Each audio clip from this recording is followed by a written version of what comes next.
Hello everyone, स्वागत है आप सभी का फॉब्स के ऑनलाइन प्लेटफॉर्म पर। तो जैसे कि हम लोग क्वेश्चन के सीरीज़ में हम कॉन्टिनेंट एंड ओशियन कर रहे थे। तो इससे पहले मैं आप लोगों को कॉन्टिनेंट्स, महाद्वीप एंड ओशियन, महासागर से रिलेटेड एक वीडियो जो है, एक लेक्चर दे भी चुका हूँ, जिसमें हमने कुछ क्वेश्चंस डिस्कस किए थे और उसी का आज जो है सो सेकंड पार्ट है। तो आज भी हम इसमें कुछ क्वेश्चंस लेके आए हैं और इन पार्ट से आगे के कुछ और क्वेश्चंस हम डिस्कस करेंगे। तो ये आपका जो प्रैक्टिस क्लास है कॉन्टिनेंट और ओशियन से रिलेटेड, ये सेकंड प्रैक्टिस क्लास है। तो चलिए फिर इसको हम शुरू करते हैं, ठीक है। तो आगे बढ़ते हैं। तो पहला क्वेश्चन यहाँ पे देख रहे हैं आप, क्या है। देखो यहाँ पे पहला क्वेश्चन कहता है, वो जो पीछे आपको जो वीडियो मिली थी उसमें 20 क्वेश्चन तक थे यहाँ पे पार्ट 1 में, अब यहाँ पे 21 से शुरू हुआ है, मतलब ये आप देख सकते हो, ठीक है। तो यहाँ पे क्वेश्चन पूछ रहा है, देखो पहला क्वेश्चन है कि India is divided into how many earthquake zones. Earthquake zones मतलब सिस्मिक जोन्स, के भारत को कितने भूकंप क्षेत्र में विभाजित किया गया है। देखो इसका जो आंसर होगा वो होगा 4।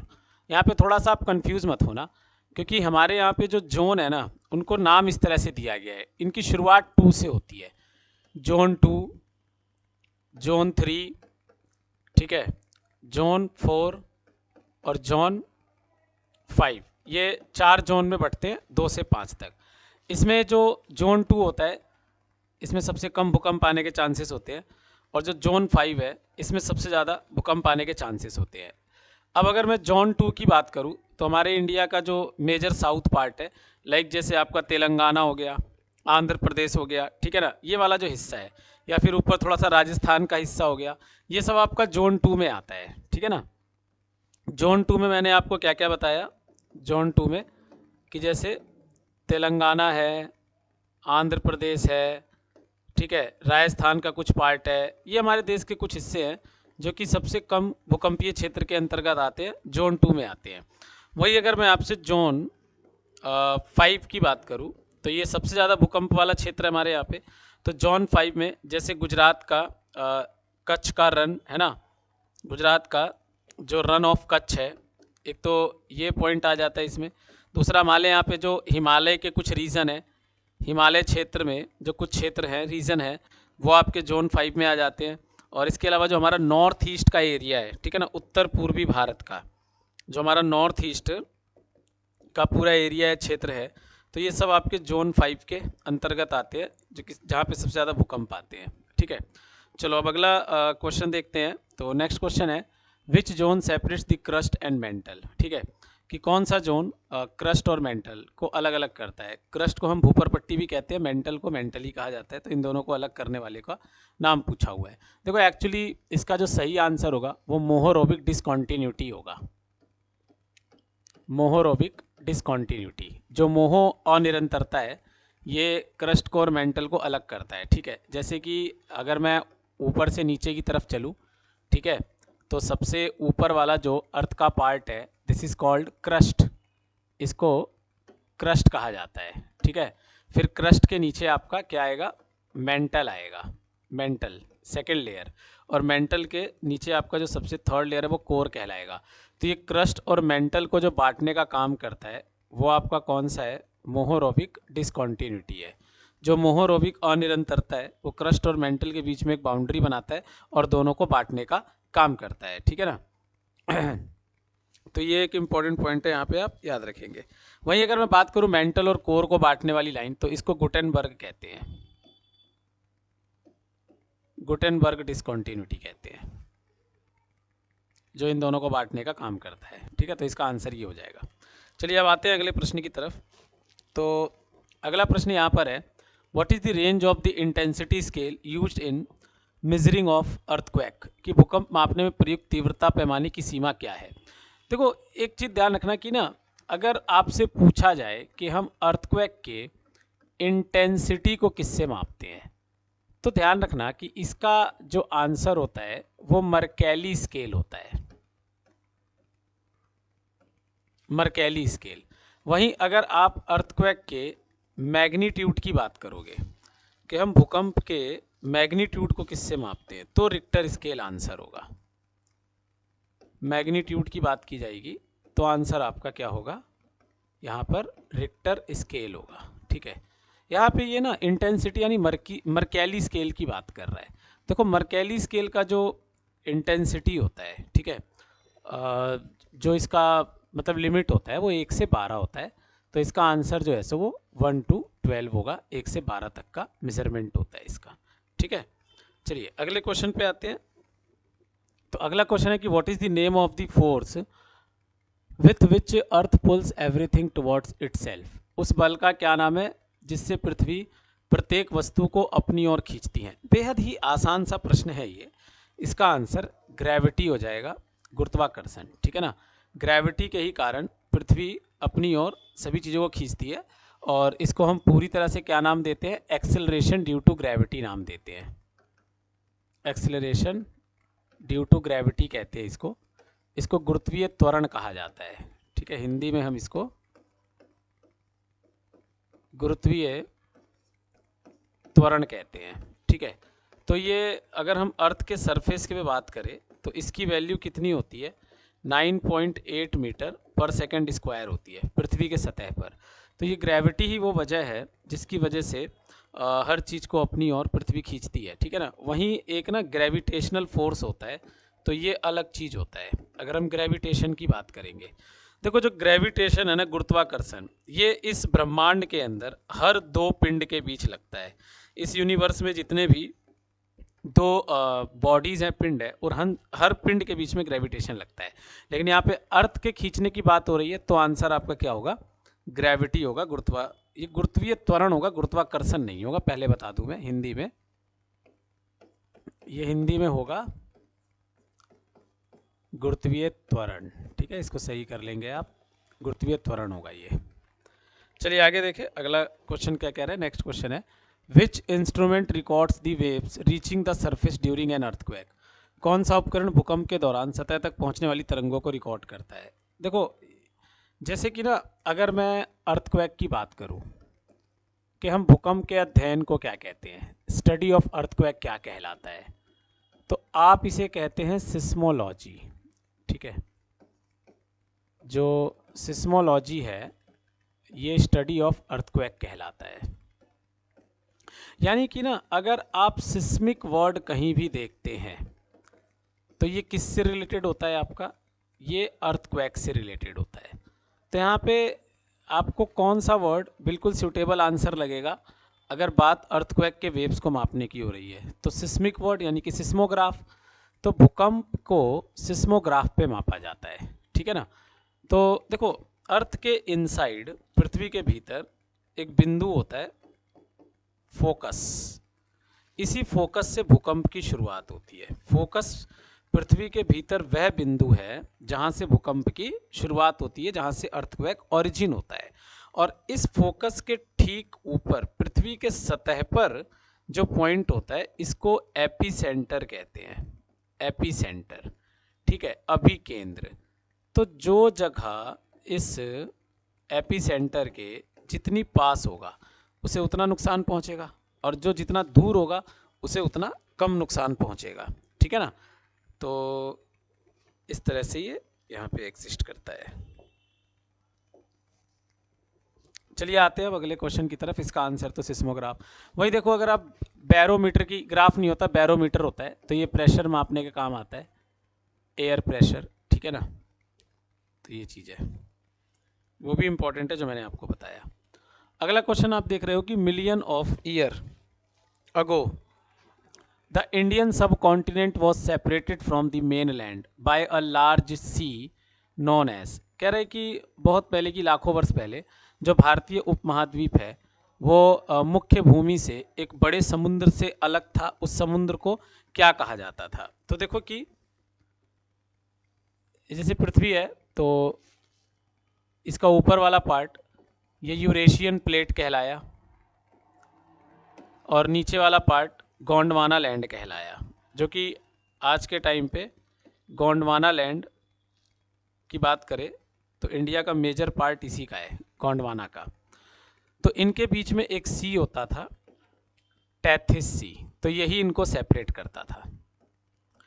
टैथिस सागर ही इनको अलग करता था। बाद में जब गोंडवाना लैंड जाके ऊपर टकराया यूरेशियन प्लेट से, तो इन्हीं दोनों के टकराने से हिमालय बना।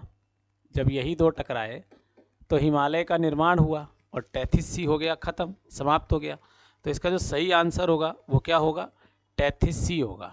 टैथिस सी को ही रिप्लेस करके जो है सो हिमालय बना, और इसी से ये अलग होता था काफ़ी साल पहले। अगला क्वेश्चन देखते हैं अब। नेक्स्ट क्वेश्चन है कि what is the Palk strait, कि पाक स्ट्रेट क्या है। देखो, आपको लास्ट क्लास में भी, मतलब जब मैंने लास्ट क्वेश्चंस का सीरीज चलाया था तो उसमें बताया था कि स्ट्रेट या जल डमरू मध्य का मतलब क्या होता है। स्ट्रेट का मतलब, तो मैंने आपको बताया था कि कोई भी नैरो वाटर बॉडी, कोई भी नैरो वाटर, कोई भी संकीर्ण जल का भाग जो टू ह्यूज वाटर बॉडी को जोड़े, जो दो बड़े जलाशयों को जोड़े, उसको हम स्ट्रेट कहते हैं। ठीक है, तो यही पाक स्ट्रेट की आप बात करोगे तो ये इंडिया और श्रीलंका के बीच में है। इसका सही आंसर तो क्या होगा? ये it is a water body that separates India and Sri, इन दोनों को सेपरेट करता है। तो आप यहाँ का फिजियोग्राफी देखोगे, लाइक जैसे ये इंडिया हुआ और ये यहाँ पे श्रीलंका हो गया, ठीक है, और यहाँ पर आपका हो गया बे ऑफ बंगाल, ये हुआ आपका बे ऑफ बंगाल, और ये वाला पार्ट आपका क्या हो गया?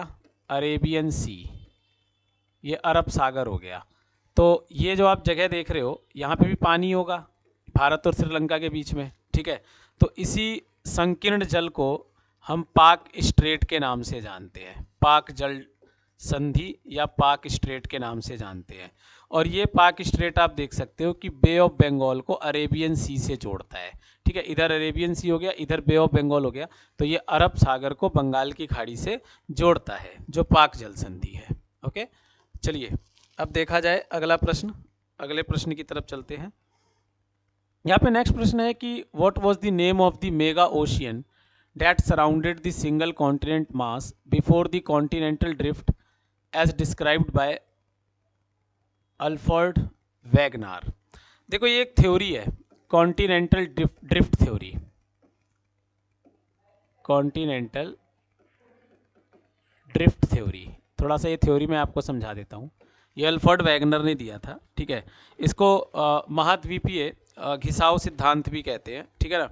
तो ये थ्योरी है क्या? अल्फ्रेड वैगनर ने दिया। इनका कहना था, मतलब अल्फ्रेड वैगनर ने कहा कि शुरुआत में ये जितने भी आप कॉन्टिनेंट देखते हो ना, ये सारे आपस में जुड़े हुए थे, ये सारे आपस में एक थे, और इस कॉन्टिनेंट को पेंजिया के नाम से जाना जाता था। तो पेंजिया का मतलब होता है ऑल कॉन्टिनेंट्स, ठीक है ना। जितने भी महाद्वीप थे सब आपस में जुड़े थे, इसको पेंजिया कहते थे। और ये जो पेंजिया है, ये चारों तरफ से एक महाद्वीप, चारों तरफ से एक महासागर से घिरा हुआ था, ठीक है। और यही क्वेश्चन हमसे पूछा हुआ है कि ये महासागर क्या कहलाता था। तो ये चारों तरफ से एक महासागर से घिरा था, जिसको पैंथालासा कहा जाता था, जिसको पैंथालासा कहते थे, ठीक है। तो इसका आंसर जो होगा वो पैंथालासा होगा। पैंथालासा महासागर घेर के रखता था पेंजिया को चारों तरफ से, तो right answer will be Panthalassa, ठीक है ना, अल्फ्रेड वैगनर के। फिर बाद में यही, अभी पीछे आप जो पढ़ के आए हो, फिर यही दो पार्ट में टूटा, यूरेशियन प्लेट, गोंडवाना लैंड, और बीच में जो सी आ गया, उस सी का नाम क्या पड़ा? टैथिस सी। और यही गोंडवाना लैंड आगे चल के इंडिया के लैंड का एक मेजर पार्ट बनाएगा, एक प्रमुख हिस्सा बनाएगा, ठीक है। पेंजिया भी ऑप्शन में दिया है, तो पेंजिया एक्चुअली में कॉन्टिनेंट का नाम था, जो ये सारे कॉन्टिनेंट आपस में जुड़े हुए थे। नेक्स्ट क्वेश्चन है, to which continent of the world do India, China and Japan belong, कि इनमें से कौन से महाद्वीप से भारत, चीन और, बहुत ही ईजी क्वेश्चन है कि भारत, चीन और जापान किससे बिलोंग करता है। तो देखो, इसका आंसर एशिया हो जाएगा। एशिया लार्जेस्ट कॉन्टिनेंट है। देखो, अगर कॉन्टिनेंट्स को आप साइज वाइज लिखोगे ना, तो सबसे पहले आपका आता है एशिया, फिर एशिया के बाद सेकंड नंबर पे आता है अफ्रीका, और अफ्रीका के बाद फिर थर्ड नंबर पे आता है नॉर्थ अमेरिका, नॉर्थ अमेरिका के बाद फिर आती है, मैं साइज के अकॉर्डिंग लिख रहा हूँ, साउथ अमेरिका आता है, साउथ अमेरिका के बाद अंटार्कटिका। क्योंकि अंटार्कटिका यूरोप और ऑस्ट्रेलिया दोनों को मिला दोगे तो भी ये बड़ा है, दोनों के साइज को मिला के भी उससे भी बड़ा है अंटार्कटिका। फिर आता है यूरोप, और सबसे छोटा जो कॉन्टिनेंट हो जाता है वो आपका ऑस्ट्रेलिया हो जाता है, ऑस्ट्रेलिया।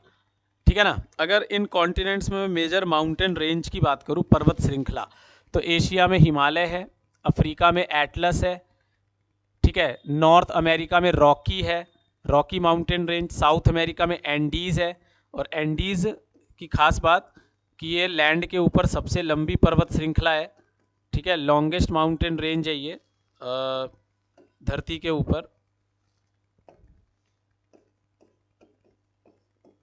एंडीज़ है।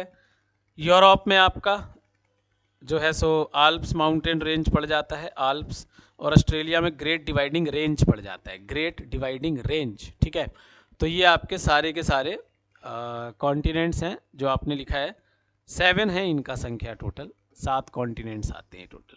वहीं अगर आप ओशियन की बात करोगे तो ओशियन में आपको बता दूं कि सबसे बड़ा आपका पैसिफिक आता है, पैसिफिक ओशियन, और पैसिफिक डीपेस्ट भी है, मारियाना ट्रेंच है इसके अंदर, जो कि अर्थ के ऊपर सबसे डीपेस्ट पॉइंट माना जाता है 11,033 मीटर के साथ।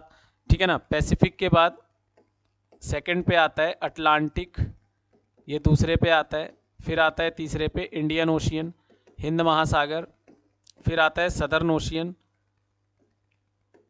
दक्षिणी महासागर, और फिर आर्कटिक ओशियन। तो ये आपके सारे ओशियन हैं, टोटल 5 ओशियन हो जाते हैं और 7 कॉन्टिनेंट्स हो जाते हैं। इस तरह से इसको ये बांटा हुआ है। इनमें भी कुछ चीज़ें देख लो, जैसे पैसिफिक ओशियन ओ शेप का होता है, ओ आकार का होता है, अटलांटिक एस शेप का होता है, इंडियन ट्रायंगुलर शेप का है इंडियन ओशियन। ठीक है, अटलांटिक को बिजिएस्ट ओशियन माना जाता है, ट्रेड बहुत ज़्यादा होता है इसमें, इसलिए सबसे व्यस्त महासागर है। ये सबसे बड़ा, पैसिफिक सबसे बड़ा और डीपेस्ट है। ठीक है, इंडियन ओशियन ओनली ओशियन है जिसका नाम किसी कंट्री के नाम पर पड़ा हुआ है, एंड दैट इज़ इंडिया। ठीक है ना, कि इसका नाम जो है सो भारत के नाम पर रखा गया है। चलो बढ़े अगले क्वेश्चन की तरफ। तो अगला क्वेश्चन है, in the context of ocean energy conversion. Ocean energy conversion की बात कर रहा है कि समुद्री ऊर्जा रूपांतरण के संदर्भ में ओटेक में टी का क्या अर्थ है। ठीक है, देखो पहले तो मैं ओटेक का पूरा फुल फॉर्म ही बता दूं आपको। ओटेक का फुल फॉर्म है ओशियन थर्मल एनर्जी, ठीक है, कन्वर्जन।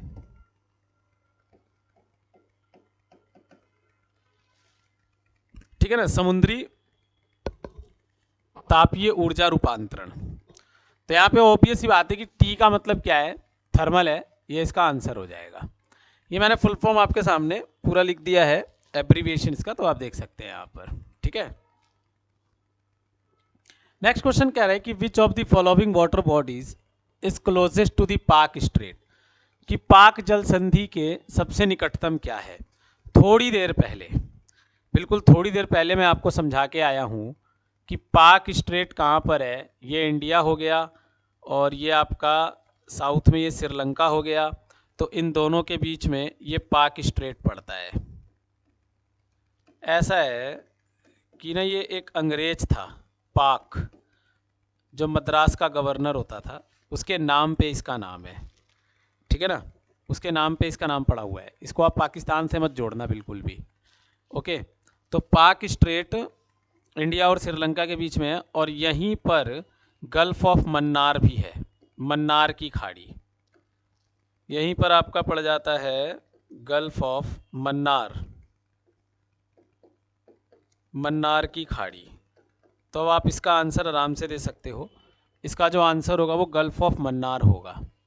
मन्नार की खाड़ी जो है वो इन दोनों को, मतलब कि पाक स्ट्रेट के सबसे निकट है, पाक जल संधि के सबसे निकट है। ठीक है, तो ये आपका आज के जो क्वेश्चन का सीरीज है वो समाप्त हुआ।